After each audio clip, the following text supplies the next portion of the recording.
Startup option learning की एक और वीडियो में आपका स्वागत करता हूं। दोस्तों, बहुत सारे लोगों ने रिक्वेस्ट की थी कि सर जरा एक आध दिन बीच बीच में आप ट्रेड की वीडियो डाल दिया करो कि आपने कब ट्रेड लिया, क्यों लिया, उसके चार्ट पे जरा बता दीजिए कि आपने वो ट्रेड क्यों लिया, उस पर एनालिसिस क्या थी, आपका माइंड सेट क्या था, ये सारी चीज़ जरा बताएंगे तो हम लोग को भी समझ में आएगी। तो ठीक है, बीच बीच में मैं कभी कभी उसकी वीडियो आप लोग के लिए डाल दिया करूँगा। लेकिन वीडियो डालने का मतलब तभी है जब आप लेवल की इंपॉर्टेंस को समझेंगे, अपने लेवल पर आप ट्रेड लेने की हिम्मत रखेंगे, तभी आपको यहाँ पर कुछ मार्केट दे के जाएगा। अगर आप अपने लेवल पे आने से भी डरते हो तो मार्केट आपको यहाँ पे कुछ दे के जाने वाला नहीं है। तो मैं कुछ चीज़ें यहाँ पे बताता हूँ। देखिए, यहाँ पर टाइमिंग आप देखिए 2:15 2 2:15 31 पे ये मैंने ट्रेड लिया मैंने 45,000 की पुट और उसके पे 44,900 की पुट, यानी 44,900 की पुट और 45,000 की पुट का ये एक बास्केट बना। और ये बास्केट में मैंने ये पुट और ये 44,900 की पुट और 45,000 की पुट यहाँ पे ली। ये पुट मैंने ली 2:15 पे। ध्यान रखिएगा, 2:15 पे मैंने ये पुट लेनी स्टार्ट की है। ठीक है,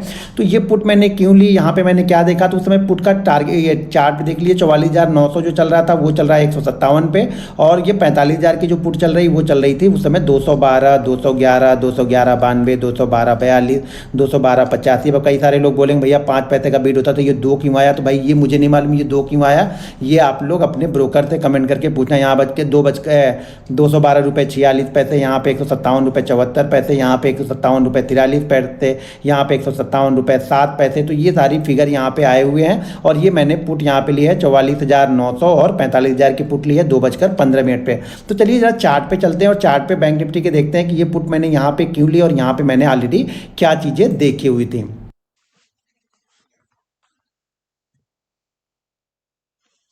दोस्तों, अब मैंने यहाँ पे बैंक निफ्टी का चार्ट लगा लिया है। तो बैंक निफ्टी के चार्ट को जरा ध्यान से देखिए। देखिए, मैं बार बार बोलता हूँ, जब तक आप चार्ट को ध्यान से नहीं देखेंगे आपको कुछ भी चीज़ें समझ में यहाँ पे आने वाली नहीं है। सबसे पहली चीज़ तो यहाँ पे देखिए कि मार्केट ओपन होता है। ओपन होने के बाद जो हमने कल एनालिसिस की थी, कल मैंने एनालिसिस यही की थी कि मार्केट अगर इस जोन में कहीं पर ओपन होकर नीचे की साइड में जाएगा तो एक मैं छोटा सा यहाँ पे पुट साइड में ट्रेड करना पसंद करूँगा, क्योंकि कंटिन्यू मार्केट अपने हाई लेवल को ब्रेक नहीं कर पा रहा। और आज भी मार्केट देखिए कल वाले हाई को ये ब्रेक नहीं कर पाया। एक मेरा व्यू यहाँ था कि मैं इस जगह के आसपास कहीं पे पुट ले लूं, लेकिन ये 45,000 के ऊपर कंटिन्यू सुबह से होल्ड कर रहा था। तो इसलिए मुझे ये डर लग रहा था कि यार 45,000 पे पुट ले लूं और कहीं 45,000 पे घूमते घूमते कोई बड़ी कैंडल यहाँ से बनाते हुए 222 और 277 के पास ना निकल पाए। मुझे ये तो मालूम था कि 188 रजिस्टेंस है, क्योंकि वो रजिस्टेंस मैंने कल भी दिया था।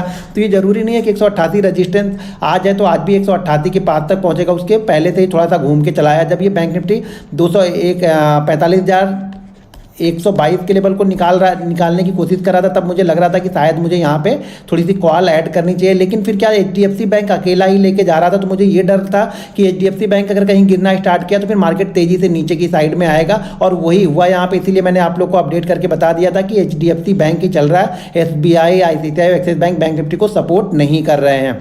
ठीक है, तो यहाँ पे मार्केट घूमते रहा। सेकेंड हाफ में मार्केट यहाँ पे आया और ये जो लो लगा था सुबह का जो ओपनिंग का लो था, वो लो था 44,932 का यहाँ पे लो, 932.7 ऐसे कुछ का सुबह यहाँ पे लो लगाया था। और सुबह मैंने आप लोग को बताया था कि बैंक निफ्टी पे नज़र बना के रखिएगा 45,933 के ऊपर, क्योंकि सारे जिन लोगों ने ये दिन में बाइंग किया होगा, यानी जिनने मार्केट ओपन होने के बाद जिन लोग भी बाइंग करके चल रहे हैं ना, वो सभी लोग अपना एसएल कहाँ पे निकाल देते, इस हाई के नीचे जैसे आता। देखिए, ये लोग अपनी पोजीशन इसलिए बना रहे थे क्योंकि मार्केट क्या हो रहा था, एक पिछला जो स्विंग हाई था उस हाई के ऊपर मार्केट ओपन हुआ और उसी के ऊपर बना रहा। लेकिन ऊपर जाते वक्त मैंने जैसे डेली चार्ट पे ऑलरेडी आप लोग को एनालिसिस करके बताया कि किसी भी दिन ये अपने हाई को क्रॉस नहीं कर पा रहा, लास्ट डे के हाई को क्रॉस नहीं कर पा रहा। तो मार्केट जैसे इसके नीचे आया, फिर मुझे यहाँ पे थोड़ा सा लगा कि अब मार्केट शायद तेजी से नीचे की साइड में आ सकता है। कंफर्मेशन कब मिल गई, जब ये वाली कैंडल वापस, ये ग्रीन कैंडल बनी, मार्केट वापस 4500 के पास गया और यहाँ से आके जब ये ब्रेक किया तब मैंने यहाँ पे पुट लिया। और यहाँ पे पुट मैंने लिया था 2:45 पे। तो यहाँ पे 2:45 वाली कैंडल, ये वाली कैंडल है, ये वाली कैंडल को ध्यान से देखिए। ये वाली कैंडल 2:45 की है और इस कैंडल का जो हाई लगा है वो लगा है 44,933 का। ध्यान रखिएगा, हाई कितने का लगा है, 44,933 का। और मेरा व्यू भी यही था कि 44,933 के नीचे मार्केट आएगा तो मार्केट एक डिप यहाँ पे देगा। तो ये वाली कैंडल 44,933 के आसपास आई, ये वाली कैंडल 44,933 से ओपन होती है और यहीं पर मैंने 2:15 पे मैंने अपनी पोजिशन बनानी यहीं पर स्टार्ट की। और यहाँ से देखिए, आपको दिखने में छोटा दिखेगा, लेकिन अगर बहुत छोटे मूव के लिए आपको बहुत डर लगता है ना, तो भी यहाँ से यहाँ तक का मूव देखेंगे ना, तो ये जो लो है ना, ये लो है 822 का, यानी 100 11 पॉइंट की मूवमेंट ऑलरेडी यहाँ से यहाँ तक सिर्फ 5 से 10 मिनट में आपको 122 पॉइंट की मूवमेंट ऑलरेडी मिल चुकी है। लेकिन क्या होता है ना, आप लोग का क्या है, यही डर लगता है कि जैसे थोड़ा बहुत ऊपर नीचे होगा आप लोग यहाँ पे डरना स्टार्ट कर दोगे। और यहाँ पे देखिए मार्केट ने एक इंपॉर्टेंट लेवल को ब्रेक किया। पहली बात तो सुबह से ट्रेड कर रहा था, अगर इसे ऊपर जाना ही था तो ये 45,000 के लेवल को ब्रेक ही नहीं करता। सबसे पहली कंडीशन ये थी कि बायर क्या करते, इसको 45 के नीचे ही आने नहीं दे पाता। अगर उनके कंट्रोल में रहता तो वो इसको 45 के नीचे ही आने नहीं देते। मार्केट 45 के नीचे आ गया। 45 के नीचे आने के बाद में इसने क्या किया, अपने लो को एक बार टेस्ट किया। यहाँ पे देखिए लो के आसपास आया, लो को इसने एक बार टेस्ट किया और टेस्ट करने के बाद ये वापस ऊपर की साइड में यहाँ से निकला और उसके बाद जो ये निकला कंटिन्यू ऊपर आया। तो मार्केट देखो ऐसी जगहों पे आके ना, जब अपने इंपॉर्टेंट लेवल को ब्रेक कर दिया ना, तो कभी कभी ये थोड़ा सा यहाँ पे टाइम बिताने लगता है, क्योंकि ऑलरेडी ये 100 पॉइंट की मूवमेंट हो चुकी। तो यहाँ पे थोड़ा सा टाइम बिताया और ये मूव देखिए बहुत शार्प मूव यहाँ पे देखने को मिला, जो कि इसको लेके आ गया 666, जो कि मैंने कल आप लोग को टारगेट बताया था। कल की वीडियो जाके घनश्याम टेक पेज में जो वीडियो डालता हूँ उसको जाकर के देखिए, वहाँ पे 44,666 का टारगेट बताया था और ये 663 का आज लो लगा के वापस ये ऊपर की साइड में गया। तो बिल्कुल परफेक्ट जगह पे मैंने एंट्री की। 933 मेरा इंपॉर्टेंट लेवल था कि मार्केट अगर इसको ब्रेक करेगा, यानी डे लो को ब्रेक किया, तो अब माइंडसेट क्या हो गया समझो। अब यहाँ पे माइंडसेट क्या हो गया, हमारा हो आपका हो। मान लीजिए अगर आप ही बायर हो, यहाँ पे बायर, मान लीजिए मैं ही बायर हूँ, छोड़ दीजिए वो, कि मान लीजिए यहाँ पे मैं बायर हूँ और मैंने बाइंग किया है। आज ये सोच के मैंने बाइंग किया है कि यार मार्केट थोड़ा सा ऊपर रह सकता है, तो मैं क्या करूँगा, डे लो का एसएल लगा लूंगा। डे लो कौन था, जो ओपनिंग मूव था वही हमारा डे लो सुबह बन गया था।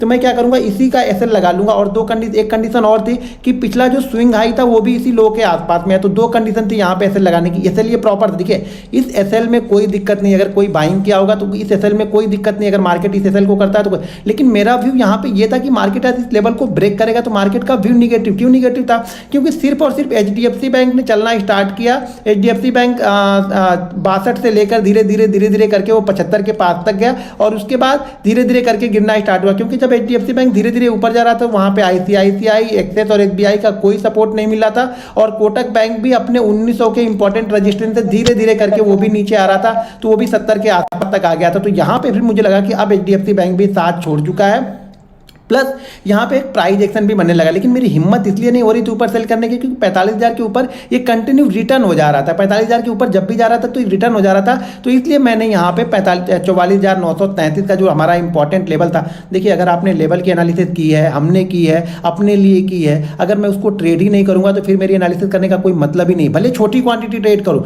लेकिन यहाँ पे मुझे ट्रेड तो करना ही है। मार्केट सही जगह पे बना, क्योंकि यहाँ पे टाइम भी है। अभी आपके पास लगभग सवा घंटे और सेकेंड हाफ में तो मूव अच्छा खासा मिल जाता है, क्योंकि मार्केट सारा दिन एक तरह से देखा जाए तो कंसोलिडेट ही किया, ऊपर जा ही नहीं रहा था, कॉल बढ़ ही नहीं रही थी। मैं बार बार देख रहा था कॉल में मूवमेंट हो ही नहीं रही थी। पुट जरूर धीरे धीरे डाउन रहा था, लेकिन कॉल में वो मूवमेंट हो ही नहीं रही थी जैसा ये धीरे धीरे, क्योंकि जब मार्केट धीरे धीरे करके जाएगा ना तो कॉल में वो मूवमेंट नहीं होगी। और यहाँ से जो गिरना स्टार्ट किया ना, वो जाके देखिएगा कि 157 वाली जो 44,900 की पुट थी, 157 वाली पुट ये पहुंच गई थी मेरे ख्याल से शायद 236 240 के आसपास भी ये पुट पहुंची हुई थी। तो एक अच्छा, बहुत अच्छा मूवमेंट यहाँ पे ऑलरेडी मिल गया था। जब इस फ्लो में आया 157 पे, इस फ्लो में आया तो इस फ्लो में इसने हाई लगाया 204 का, इस फ्लो में इसने हाई 204 का लगाया था। उसके बाद कंसोलिडेट किया, कंसोलिडेशन के बाद फिर ये नीचे की साइड में आया। तो जब भी आपका लेवल आए ना, उस पर ट्रेड करने की कोशिश करो। छोटा देखो, रिस्क मैनेजमेंट के साथ ट्रेड करोगे तो हमेशा डर नहीं लगेगा।